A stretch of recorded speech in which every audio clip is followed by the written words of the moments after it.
Hi, welcome to this Open Security Summit session in February 2023. And we're going to have a very interesting experiment here where we're going to have an interactive session on teamwork and collaboration led by Daniel and Zachary. So off you go, and hopefully it's the first of several sessions that we're going to do around this with this kind of interactivity in a different type of summit session. So over to you. Excellent. Well, I like to use the word experiment. My background is in social behavioral science.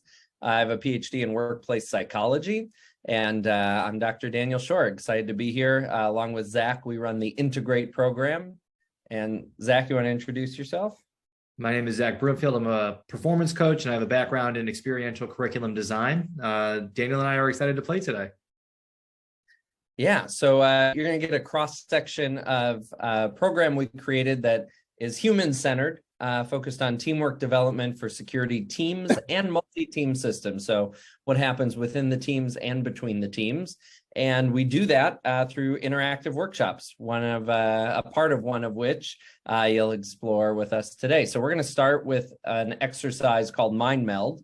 We're going to invite everybody in the room to join in just a minute. Zach and I will demonstrate how Mind Meld works, and then we'll all be part of it here in the big room. So what's going to happen is Zach and I are each going to think of a one-word noun. It's going to be totally independent of each other, and we didn't plan this. We play it a lot, but every time we play, it's fresh and it's new. And the goal ultimately of this game is for some or all of us in the room to match on the same word. And we're going to do that. You start with two random words, whatever Zach comes up with and what I come up with.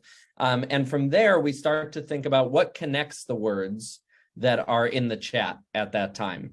So like the last two words we did, what connects those? And then we both put in, or all of us in this case, will put in the next word that we think of when we see those previous two words. So Zach, let's put our first words in. Okay. We're going to put them in the chat, count to 3, and we're both going to hit send at the same time. And then we'll do one more round, and we'll bring everybody else in right after that. Okay, Zach, you have your word? So do we read them, or do we just put it in the chat? We're going to put them in the chat, and then you'll be able to see them. Okay. Yeah, we'll put them in the public chat. So Zach and I each typed up a one-word noun. Yep. On the count of 3, we're going to send it. 1, 2, 3. Ooh. Okay. All right. Cool.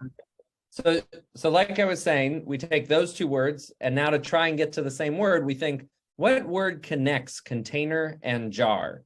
And so we're both going to type in a word, and I'll presence that, like, sometimes it's harder when you're close. Mm-hmm. All right. And then after this, everyone's going to jump in unless we get the same word, and then we'll all play together at a new round. All right, container and jar, one word that connects them. You have yours, Zach? I do. I changed it last minute. Are you ready? All right. Changing usually doesn't work. 1, 2, 3. All right, lid and food. Okay, so now we're getting a little farther apart. All right, so everybody else in the room, type but do not hit send on a word that connects food and lid in your mind. Oh, not container, jar, just the last two. That's right, just the last two, just food and lid. Container and jar no longer exist. The only two words that you're looking to connect are now food and lid. What word connects food and lid? Lid and food. All right. All right, don't hit send. We're going to hit send on the count of 3, and we're going to see what words come. Can we get a thumbs up if you have your word typed? You thought of a word that connects food and lid? We got a thumbs up from Tula. All right, Dennis, yes. Michael and Gemma, push through. No fear in this room. We get to fail in a safe space. Yeah. All right, Gemma's got it. I had a good one for the first two. Can I say what I was going to say? What was your one for container? I guess I'm geek. I was going to say Java, right? The language, because Oh, That speaks to the audience. Okay. All right, Michael, you've got your word? Yeah, Okay. sure. All right. On the count of three, everyone's going to hit enter and then put it in. What connects food and lid? 1, 2, 3. All right. What do we have? We have peel. That was mine. Storage, Tupperware. Nice. Jam, nuts, product. Yeah, Michael zooming out there. I like that. All right. So here's what we're going to do. We're just going to take the last. Storage was the first word I had for food in jar, and I was the one I backed off of. Oh, really? Container in jar. You and Yeah, Gemma, and storage. Yeah. Asynchronously melded. Mhm. Okay, now we're going to take nuts and product, which are the last two words, and we're going to try to come up with a word that connects nuts and product. Katie went jam on purpose.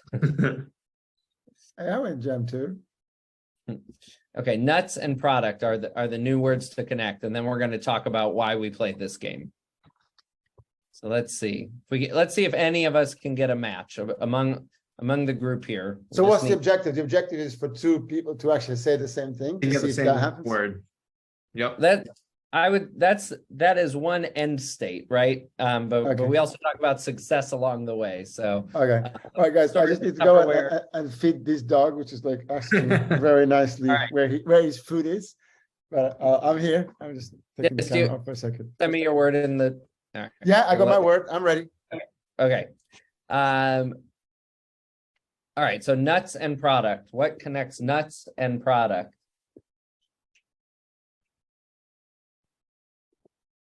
I'm ready. I'm ready. All Oh, sorry. I need to add my little thumbs up, right? Okay. Michael, did you push through? You got your word? Yeah, I got the word. I'm so sorry for, by the way, making this one difficult.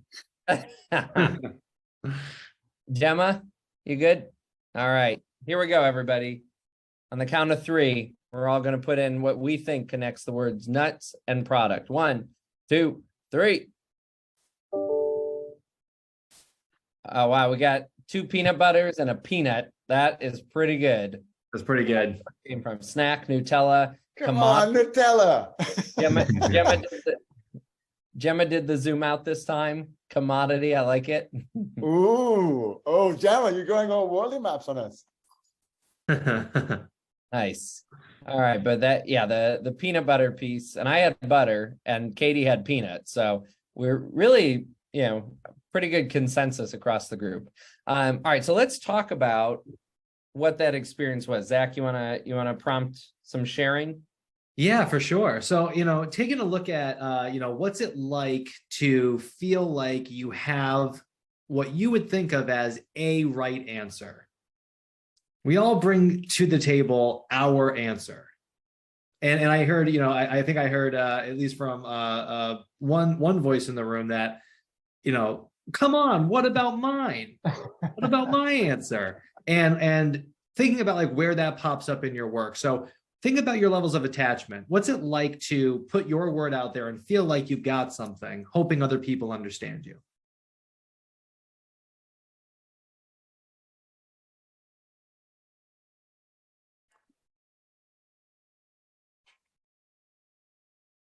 Sorry, was that a question? Sorry. Yeah. What's it like to put your answer out there and kind of just like hoping that other people are going to understand you? I like to hold back and see what everyone else has. Yeah. I think we and ironically, Gemma, the first person to participate as right? well. And then tell them I guess depends on their personality, right? I think some individuals are quite comfortable. Others, I guess introvert versus extrovert would probably determine a lot about it, right? And imposter syndrome and how you feel about it. Yeah, I can. But also the environment. Are you in a safe space? Are you in an environment that will welcome that versus one that doesn't welcome that or pushes back? Sure, Dennis. And you think about that idea when you have a psychologically safe environment. What's the difference whether someone's an introvert or an extrovert? We might attribute levels of participation differently if we don't feel like we're safe. But if we do feel like we're safe, then we participate, as we're comfortable. And so it all kind of equalizes.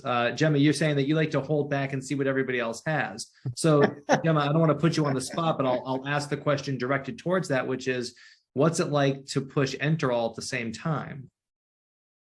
Yeah, it's pretty terrifying. I like to be like the silent assassin. I'm watching everything and then I make my move. Mhm. But in this scenario, there's no, I have to make a move, right? Yeah. So what's it like in a professional setting where you're allowed to stay in that comfort zone?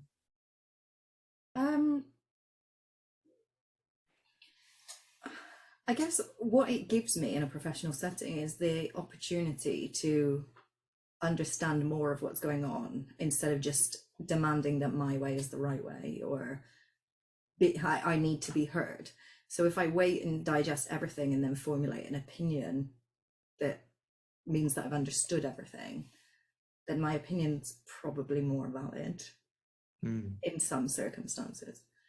Sure. Yeah. And like, what it means to be more valid, as far as like that feeling of perfectionism, where it's more about how I feel about my answer than how others will feel about my answer.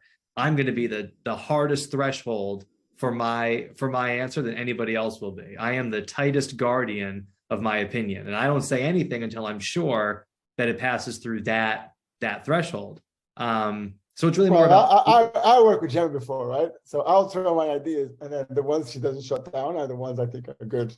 So I'll gladly share a whole pile of ideas, and then Gemma in this case is a great collaborator, because she will let me know in no uncertain terms which ones Quite aggressively. we shouldn't do it. But look, I, for example, I think it's interesting because I know this difference now. So I don't put a lot of attachment on my ideas, right? Like I'm very comfortable with only 50%. In fact, only 70% of my ideas are any decent, and probably only 20% are good.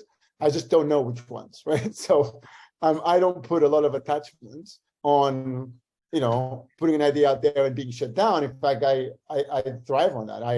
I like that, because I know that a good idea clicks and is just smooth. And a bad idea, it's almost forced me to think. Okay, so you get to rely on the members of your team to kind of suss out what are those best ideas, and you're comfortable putting those all out there and then looking for other people to kind of pair through them. Michael, I see you coming off of mute. Did you want to add something to that? I'm trying to make it so that my clicking moving back to the schedule of the other sessions and that is not picked up on the microphone. But I think like the thing I found stressful about it was I would want more time to think about the right answer. And it was like, no, you got to do it now. Everybody's waiting you. Everyone's got their hand up. Everyone's ready to go. Like, come up with something now. And it's like, and it almost like froze. And it's like, no, now I've just got like a blank in my brain and I can't find something good to give. I need to give a good answer, not just anything, like something that, I still kind of felt like it was like that. No, now I've kind of ruined the game for the next one because I've given product which is going to be really hard to match with something else. And it's like, and it when I hit that send, it was like, okay, knowing the rules of the game with like the last two things are the things that can be paired. So it's like, okay, next time, quickly hit send so I'm not in the last two, so I don't influence the next round of it. So there's lots of little things that you're trying to match with the rule, and it's a new thing. Like I've not done this exercise before, so it's immediately uncomfortable.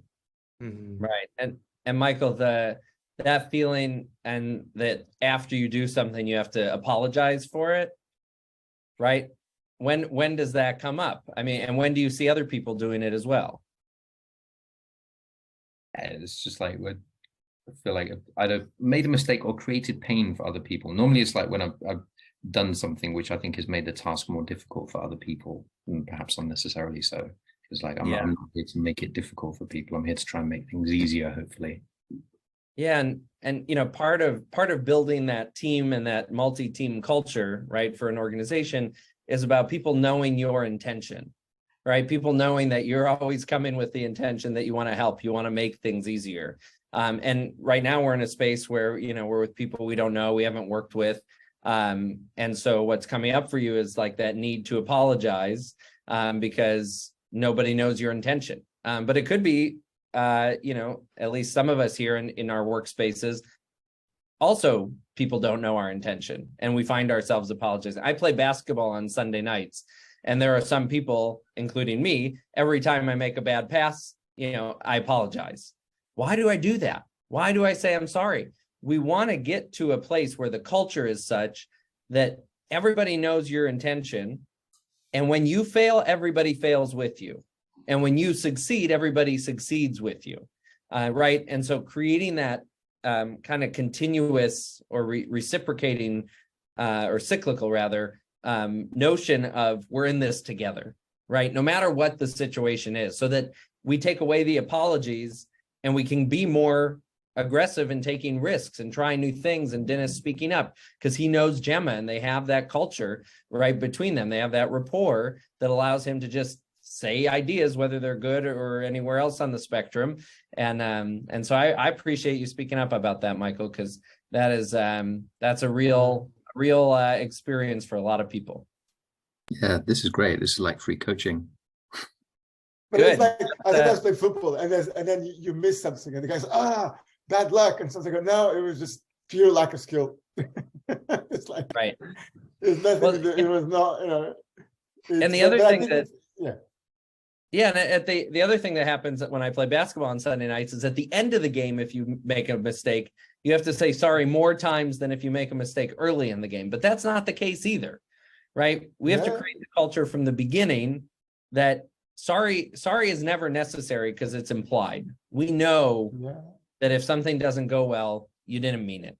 And so I think but that's that can great. be very negative. Like on a football pitch is also quite interesting, right? Because you see the different characters. Like sometimes, because I remember sometimes you play with these very negative characters who are very, who always like complain, and sometimes you go, dude, I know I missed, right? Like you don't have to tell me what a crazy miss that was. Like I got the memo, right? Like I was there, right?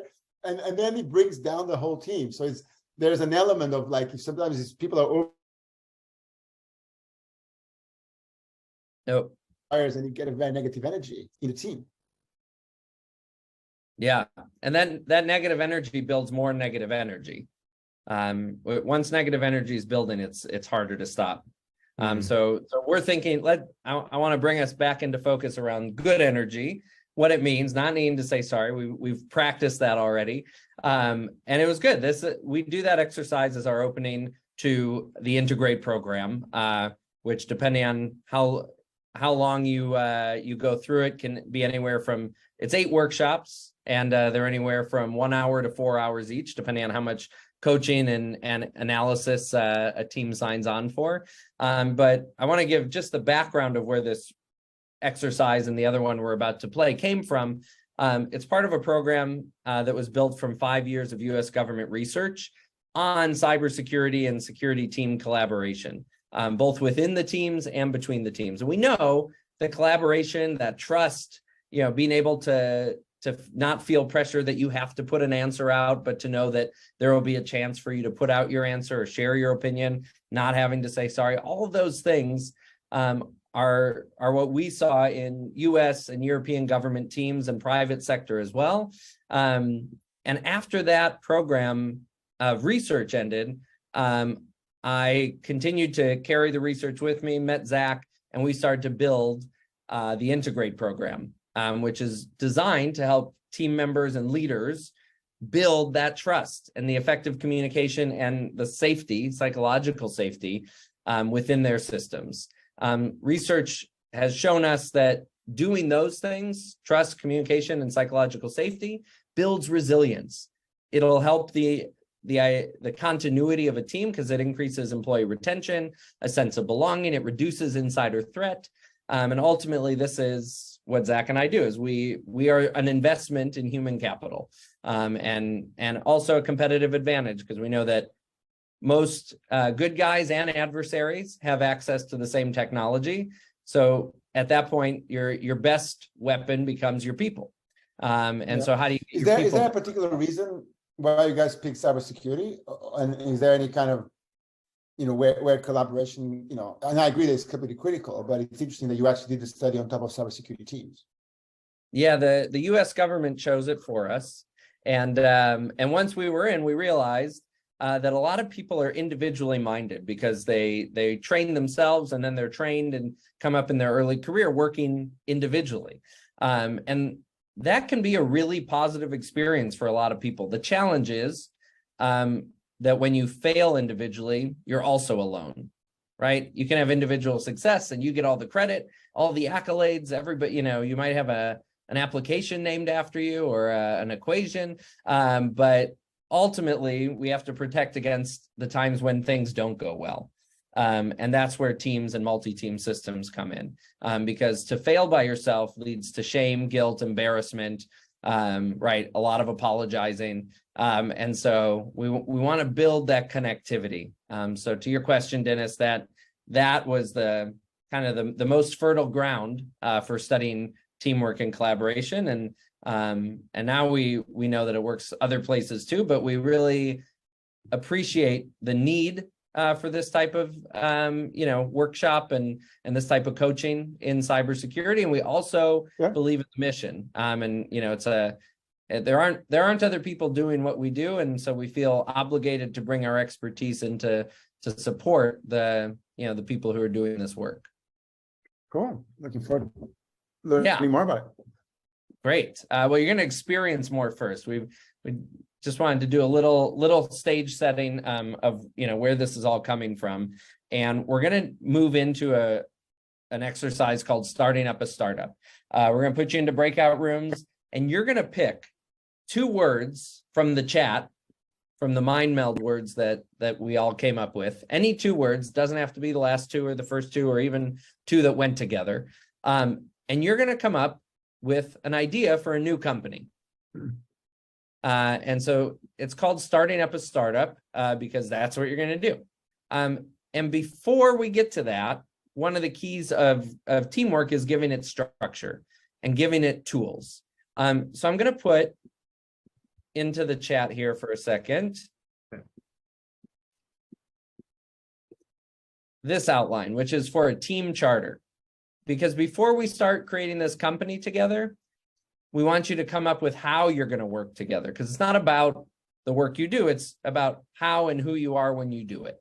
And Michael, to your point of this feels like coaching, this is a great space to explore and to be coached, because there's no risk, there's no titles, there's no tension, right? So that's what makes this sandbox special, is that it's a space to try things and explore what it feels like. And right, next time you want to say sorry, hold it back and see what that feels like. And you can always say it later. It's okay.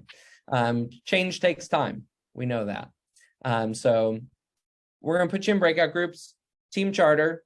How are you going to make decisions together once you are starting up your company? How are you going to be inclusive of the 2 or 3 people on your team and their ideas? And what if you disagree? Gemma, I think we know your strategy. It's smash. So make sure everyone's aligned with that, and we'll get your smash going. Okay. And Andre, welcome to the group. You're about to get put into a breakout room, and I'll make sure Zach is in there to support both of you together. And we're going to do 5 minutes to work through the team charter ideas. Just type a note or 2 for your team in the chat, and then we'll come back and start up the startup. There's just a quick logistical thing. So I probably should do is I should stop recording, because I don't think the recording continues in the breakout rooms, and then we can continue the recording after we come back, right? Yep. Okay, cool. Yeah, I get it. This is going to be a short part of the recording because we're going to go back into breakouts. This time you're going to pick 2 words from the chat. Now, did my chat reset? Did yours? Yep. Yeah, I think that's what happened. Yes. Okay. All right. So think back, lid, container, product, commodity, butter, jar, nuts, all the things. Nutella, Dennis is fixated on that one. We know, sneak preview, spoiler alert of what our company is going to be involving. All right, so we're going to go back in 5 minutes. Here is the outline for what this business plan is going to entail. Okay. Now remember, you just created a team charter on how you're going to work together. And while we're on, a compressed time scale here, try to remember, that we're making decisions together. that we're being inclusive, and how we're going to push through those disagreements. After we create the business plan in 5 minutes, we're going to come back, share the ideas, and then do another 5 or 10 minutes of debrief and coaching to wrap up the session. Okay. So any 2 words? What's the product? Name of it? Who's your target audience? Fail fast. Success happens along the way. And I'll see you in 5 minutes at well, you'll get the 60-second warning. So we'll leave it at that. All right, take it away. All right. Katie, you want to share the idea we came up with, and then we'll hear from the other team. This is always Zach's and my favorite part of any workshop is what comes out of that. So we have come up with Jamela, which is jam and Nutella. You know, kids eat Nutella, they just have the jar, sit there chomping away on it. So we came up with Jamela, which could come with a hidden spoon in, like some Nutellas do, or a spoon/straw. So you can have it as a milkshake.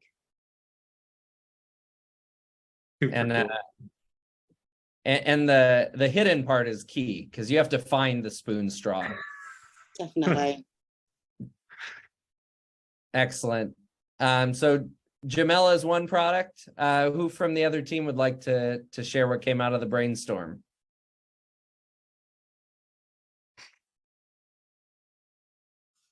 I guess I can. Everybody in the team stayed on mute. So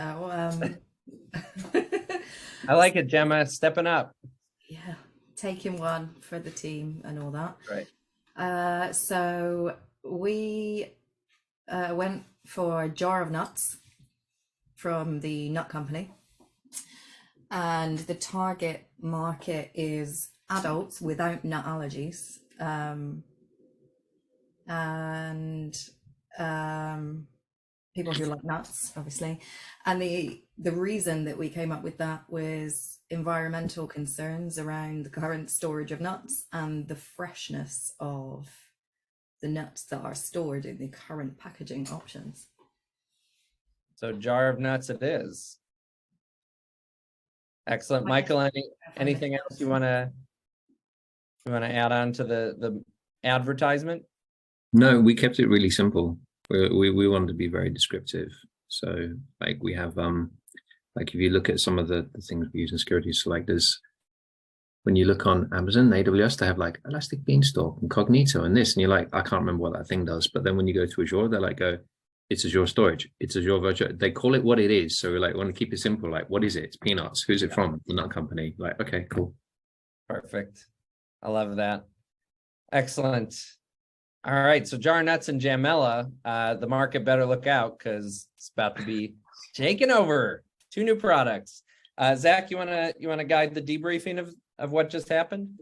Yeah, well, I part of what the crux of the experience here is how you're going to share share and be inclusive of each other's ideas. And so I'll open this up with, in what ways did your team charters support you? In what ways did your team charters support you?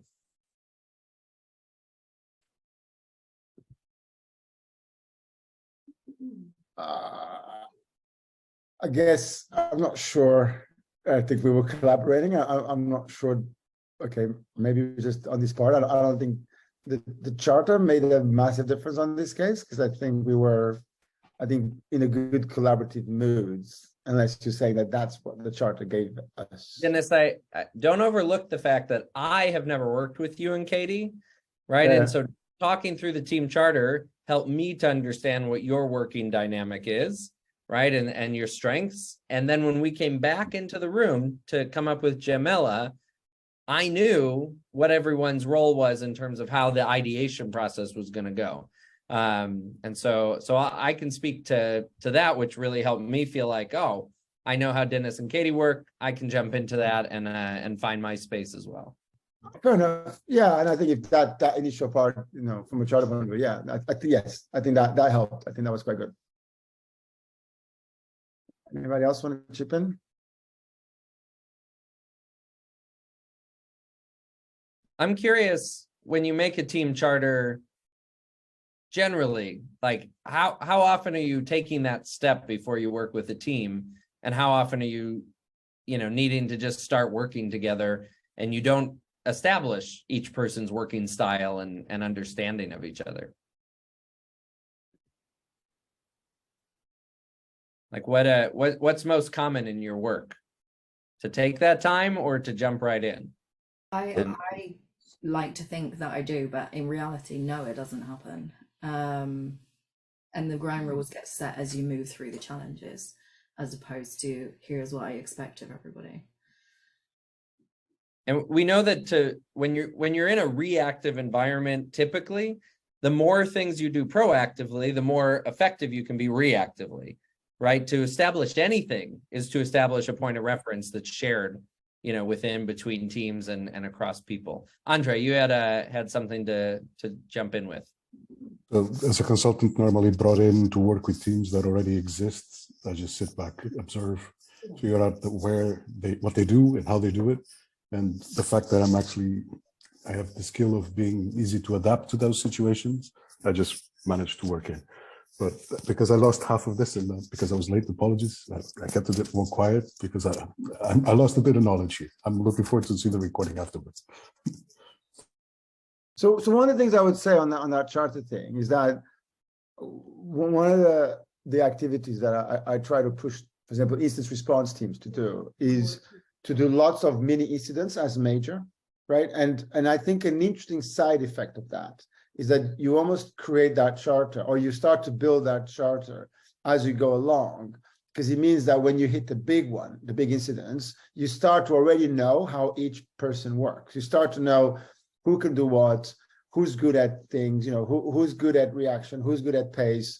So I think, once you build that, especially on bigger incidents, that you need teams to operate at different speeds, right? You need, some people are very reactive, some people are already thinking about the briefing to the exec, some other people are thinking about how I'm going to fix this problem, etc.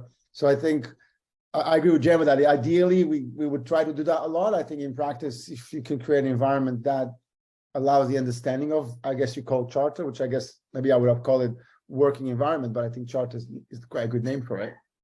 It's almost like if you can practice smaller, when you get to the bigger one, or when it really matters, right? You have those relationships. So Dennis, what I'm hearing you describe is when I work with people for a long period of time, I start to get good at understanding how they work. Well, not necessarily a long period of time. I would say these are events, right? Totally, this is also with other parts of the business, especially again, in incidents it's a good example of. So Dennis, only for the sake of time, because I do think I understand your larger point, I'm going to advance that portion of the conversation, which is to say, what advantages, if any, are there to establishing norms within teams to reduce the amount of time we need to work together in order to know how to work best together? Oh, massive. Absolutely. So the more you can do in advance, the better it is, right? But in reality, it almost becomes harder. But you're right. Of course, like in this example, the more relationships you have with teams, the easier it is to handle that. But, Michael, you had your hand up. Yeah, I did it sort of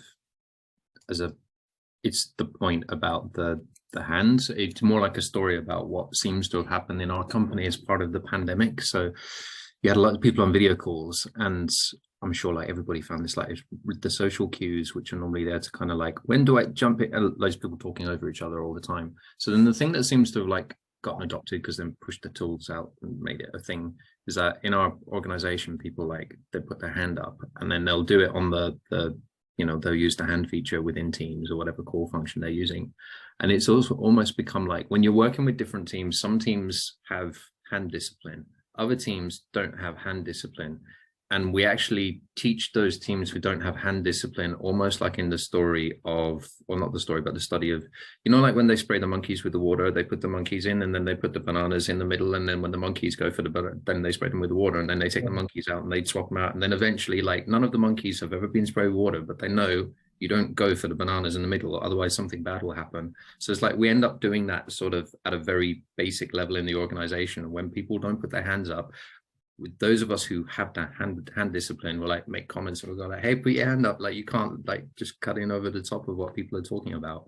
So it becomes a thing, and then it's also becomes tricky when people are half in a meeting room, half on the chat, and people in the meeting room don't see this. So in the end I just resort to like literally putting my hand up and doing that in the screen so the people in the room can go like, oh yeah, okay, sorry, yeah, we'll go back to you. Yeah, what an interesting experience that like there are these split cultures. And when you have some teams that have their own culture and other teams that have a different culture, and those two cultures are not aligned, where there becomes like this misalignment that becomes systemic. And now like we can't share ideas because we're hung up on who does, what are our conventions for interacting. Yeah, and what an interesting note. And so by the establishment of a team charter that says this is how we're going to do it, we're going to all agree, and we're going to take some getting used to. Yeah, Dennis, excellent application. I have in this hand raising culture, Gemma actually raised her hand first. Oh, okay, great. Oh, good. You know what? Dennis is just a brighter yellow. Yeah, Gemma, please. I do the whole punishment with hand raising with my team and with my clients as well. But I remember when Dennis and I first started working together and there was no hand up. And so we came up with a rule the thing is that you had to do something to show when you weren't in the meeting room with everybody else. And I think I was like 99% talking of the stick. time. We had the talking stick. Well, I knew Dennis for 2 days when I gave him a talking stick and used to set a timer that he could only talk for 2 minutes. But when we were in team meetings, like 99% of the time I was the only one remote, so they just would ignore me. So we would come up with like flashing signals of camera on and off and stuff to get people to pay attention. But what I was going to say was the team charter thing, I think was really nice that we discussed it. Like it wasn't just forced. So I know I think Andre was either not there or eating at the time. So we discussed it. But I wonder how that works when you onboard people into your charter as opposed to having that collaboration to build a charter. And because we're coming close on time, I'm gonna give Dennis just 30 seconds to wrap us up, and then Gemma, that would be a great conversation for us to bring into specifically your organization, because that is part of what this work is all about, and Daniel will help us do that as well. Zach, I'm gonna jump in before Dennis takes us home with his comment and wrap up. Great. Because what you're speaking to is right, the onboarding piece, and something like a team charter, and I'll just screen share briefly that the team charter has structure to it, and these are possible prompts, but these types of analog tools give everybody a shared understanding. And if you think about just the simple difference between using a tool like this and onboarding someone, so you have a document, right, an artifact that you can share with them, whether it's consistent or it's changed, there is something there to onboard. There's a point of reference, rather than the haphazardness and subjectivity of whoever is onboarding that person then has to bring them in. Sometimes that's someone from HR who doesn't even work on the team, right? So to be able to convey what the culture is of the team is really difficult if you're coming in from anything but a shared point of reference. And this, just for everyone's reference, is part of our toolkit. There are 16 of these tools that go through all kinds of things. Happy to share this out. Team Charter is the first one, but we have lots of other things that people get to practice in these workshops. And Katie made the comment that, oh, we're running out of time. We're not going to get to everything on the Team Charter. That's okay, right? We hold ourselves to the standard. Everything in front of us we have to get done.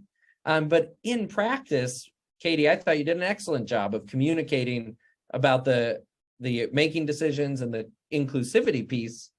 The disagreement stuff we'll get to, but we had something in place, and I appreciated what you contributed and Dennis in that sense. But that those tools, Gemma, to your point of onboarding, are really critical. All right, Dennis, take it home for us. Yeah, look, I think the comment I was going to make was that I think cybersecurity is an interesting element, because we have to deal with lots of teams. And I think your comment of how to make teams that operate at different speeds and different, kind of operating models, we, especially on incidents, but also outside of incidents, like because we tend to be a team that needs to empower or enable or at least to get stuff done in the business. I think by design, we have to operate in those multiple levels. It also sometimes by design, we have to get those two teams together. So I really like that team charter. I really like the idea of having a format to define the rules of engagement, for example, before you hit a stakeholder, before you go, this is what we, and I still find that, okay, I'm probably the worst one because I'm the first one to go on tangents, but I like structure, right? That's because then that actually helps me on the tangents, right? But I think having that charter, having that understanding, this is the rules of the games, how we make decisions, how we think about it, this is what we want to achieve. I think that's really, really powerful. And I think cybersecurity is a good place to develop a lot of those because of our multi things. Most other teams in the organization can be very isolated. They can operate in their little worlds and their interactions are very limited. And usually people in organizations promote that isolation because everybody has their little silos. Where in cybersecurity, because we need to get stuff done from HR to DevOps to operations to management to risk, literally freaking name it, right? To execs, to every part of the food chain, from warehouses to all the way production systems, right? We need to interact with all those teams. Yeah, and Dennis, real quickly to your point, this is exactly. Oh, let me reframe that. So this is a multi-team system map. This is a sample from the research that we did. This is 28 multi-team systems from around the world, aggregated into a summary map. And if you look at how these teams interact, I cut off some of the interaction level piece, but you look at how these teams interact in routine operations versus severity, varying levels of severity incidents, those relationships change. And if you establish how those relationships are and how they change, and then you tie that to the team charter, who needs to see our team charter so that the multi-team system can work well together? Because right now, malware and engineering don't talk in routine incidents, but routine operations, but in an incident, they might. And so if we can do that proactively. No, keep it there. Just keep it there. Just a couple of the questions now. Can you just share that again? Have you looked at team topologies? Give me an example of that. No. Have you looked at the guys who, I think we even have a couple of summit sessions on it, but there's a great book, but they also share, it's called Team Topologies. Cool. Yeah, you definitely should take a look at it because I think he enhanced his idea very well. And he has this really cool idea of different types of teams, from teams that are enablers, teams that are platform, teams that are solving specific verticals. And I think it also takes into account, right, some of the dynamics you have. And the other one is, have you looked at worldly mapping? No. Okay, that's the other one. You should definitely take a look at it, because one of the things he has there, he talks about this idea of actually, and they have a new word for it. Wait, which is Simon changed it. Sorry, it was settlers, pioneer settlers and town planners, but it changed to another thing. But basically has this idea of understanding the type of culture that each of the team has, from maybe very early adopters, teams that are doing a lot of innovation, who basically like the kind of what you call like the ones who tend to work on the beginning of an idea. Then you kind of have what's called the town planners, which is the ones who tend to take those ideas and basically really put it together. And then you have that's the settlers, and then you have the town planners who really put organization. And one of the things that's interesting in your map there, your graph, is you almost need to take into account those cultures, because sometimes the reason they don't interact is you have a freaking team of town planners with a freaking team of pioneers, right? And they already going to clash, right? Because they Dennis, have I'm just going to ask you, is this one of those times when you'd be supported by boundaries? Oh yeah. What do you mean? Oh, only because like we're gonna, in an attempt to wrap up the session so that we kind of like close one idea, I don't want to open up too many new doors that we're not going to have time to close. Oh no, so I think you're bringing up some really like big ideas, and like only for the sake of like closing the collaborative loop around the team charter. And then I think it'll give people a chance to close the door, and then we can navigate to some new ideas. Is that okay? Smiling there. Absolutely. But why don't better? Why don't you guys wrap it up? I'm not good at wrapping up. Fuck. That's okay. Daniel, will you take us home? I'll take us home. Well, first of all, thanks everyone for participating. This is a great setting for us to be in. to get to interact. And, I think the intimacy of the group allowed us to really get into a lot of deeper conversations. So appreciating that a lot. This is the work Zach and I do, and we're always looking to partner with great people in cybersecurity and the larger IT sector. I put my contact information in the chat. What you experienced today is 1 hour out of 32 we've designed. And it was really fun to get to bring it here. Dennis, Gemma, thank you for the opportunity. Katie, thanks for all the support as well. And we hope to get to come back and do more and see you all soon. Yeah, Please, thank you. brilliant. And we are happy to stay on and continue talking.